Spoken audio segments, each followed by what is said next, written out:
Hello everyone, हजुरहरूको हार्दिक स्वागत छ पिएससी प्रिपरेसन नेपाल च्यानलमा। सार्वजनिक संस्थानको वार्षिक स्थिति समीक्षा 2080 यसको स्रोत रहेको छ फेसबुक पेज। नेपालको पहिलो सार्वजनिक संस्थान विराटनगर जुट मिल हो, जसको स्थापना विक्रम सम्वत 1993 मा भएको थियो। सार्वजनिक संस्थान भन्नाले के बुझ्नुहुन्छ? संस्थानको सेयर पुँजीमा 50% भन्दा बढी सरकारको स्वामित्व भएका निकायलाई मात्र के भनिन्छ? सार्वजनिक संस्थानको रूपमा परिभाषित गर्ने व्यवस्था रहेको छ। र प्रथम पञ्चवर्षीय योजनाको समयमा सार्वजनिक संस्थानको स्थापनाले गति लिएको थियो। विक्रम सम्वत 2047 को अन्त्यमा सरकारको पूर्ण वा अधिकांश स्वामित्व भएका सार्वजनिक संस्थानको संख्या 62 पुगेको।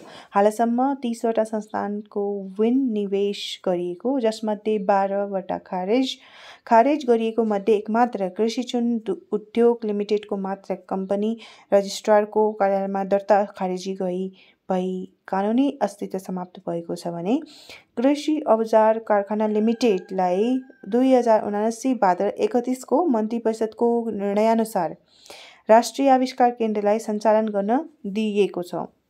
18 निजीकरण गरिएको, जसमध्ये 8 नाफामा, 6 घाटामा र 6 बन्द रहेका छन्।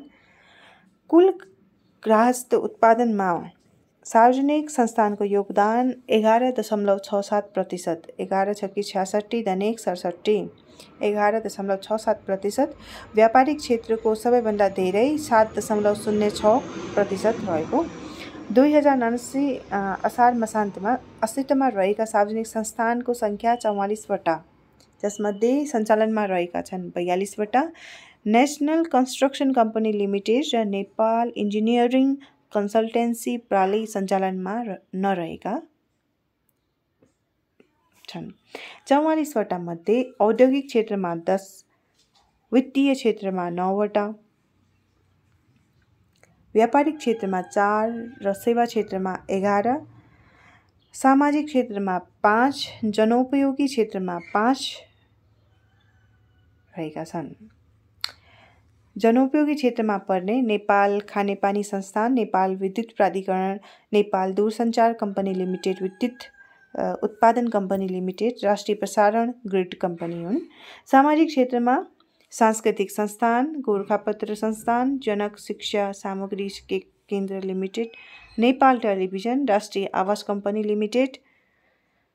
त्यस्तै गरी सेवा क्षेत्रमा 11वटा, औद्योगिक क्षेत्र व्यवस्थापन limited, national construction company limited, Nepal परिवहन तथा गोदाम व्यवस्था company limited, Nepal engineering consultancy सेवा केन्द्र लिमिटेड, नेपाल वायु सेवा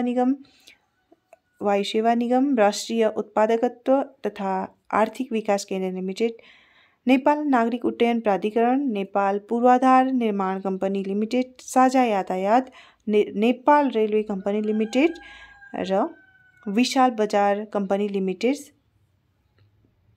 सेवा क्षेत्रमा पर्ने 11वटा हुन् भने व्यापारिक क्षेत्रमा कृषि सामग्री कम्पनी लिमिटेड, नेपाल ओयल निगम लिमिटेड, नेपाल वन निगम लिमिटेड र खाद्य व्यवस्था तथा कम्पनी व्यापार लिमिटेड व्यापारिक क्षेत्र अन्तर्गत पर्दछन्।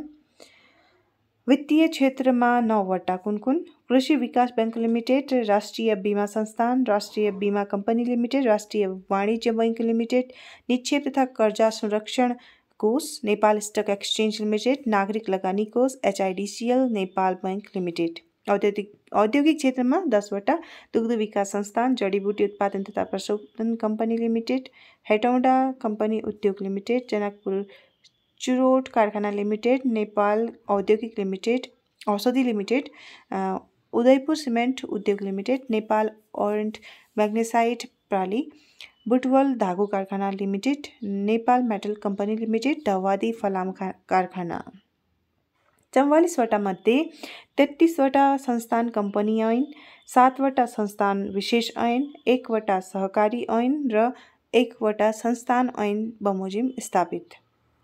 44वटा मध्ये 14वटा उद्योग वाणिज्य तथा आपूर्ति मन्त्रालय, 9वटा अर्थ मन्त्रालय, 5 वटा भौतिक पूर्वाधार तथा यातायात मन्त्रालय, 3 वटा सञ्चार तथा सूचना प्रविधि मन्त्रालय, 3 वटा संस्कृति पर्यटन तथा नागरिक उड्डयन मन्त्रालय, 2 वटा वन तथा वातावरण मन्त्रालय, 2 वटा कृषि पशुपन्छी विकास मन्त्रालय, 1 वटा शहरी विकास मन्त्रालय, 1 वटा खानेपानी मन्त्रालय र 1 वटा शिक्षा विज्ञान तथा प्रविधि मन्त्रालय अन्तर्गत रहेका छन्। 44 वटा मध्ये 21 वटा नेपाल सरकारको पूर्ण स्वामित्वमा रहेका छन् भने 23 वटा अधिकांश स्वामित्वमा रहेका। सामाजिक क्षेत्रका सबै संस्थानहरू नेपाल सरकारको पूर्ण स्वामित्वमा रहेका। स्थापना भएदेखि हालसम्म सञ्चालनमा नआएको संस्थान नेपाल मेटल कम्पनी लिमिटेड हो।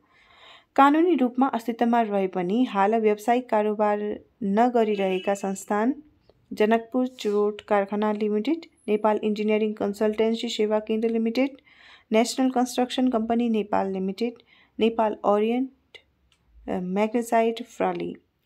पछिल्लो समयमा स्थापना भएका संस्थानहरू कुन कुन हुन्? धववादी फलाम कम्पनी लिमिटेड र नेपाल पूर्वाधार निर्माण कम्पनी लिमिटेड। सञ्चालनमा रहेका मध्ये 25 वटा नाफामा छन् र 17 वटा घाटामा रहेका छन्। जनोपयोगी क्षेत्रका संस्थानले रोजगारीमा सबैभन्दा धेरै र व्यावसायिक क्षेत्रका संस्थानले रोजगारीमा सबैभन्दा कम